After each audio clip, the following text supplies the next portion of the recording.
Welcome to English in a Minute. Here is a phrase that is not praise. Backseat driver. Listen to these two people talk about driving. Adam's mother made him so nervous every time he took her to the store. You're not kidding.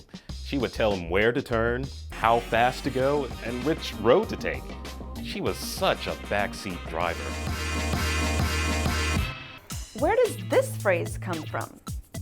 When cars were first invented, rich owners would often ride in the back seat. They would tell their drivers where to go and how to drive.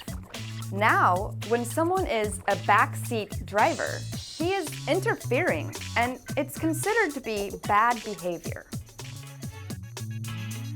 And that's English in a Minute.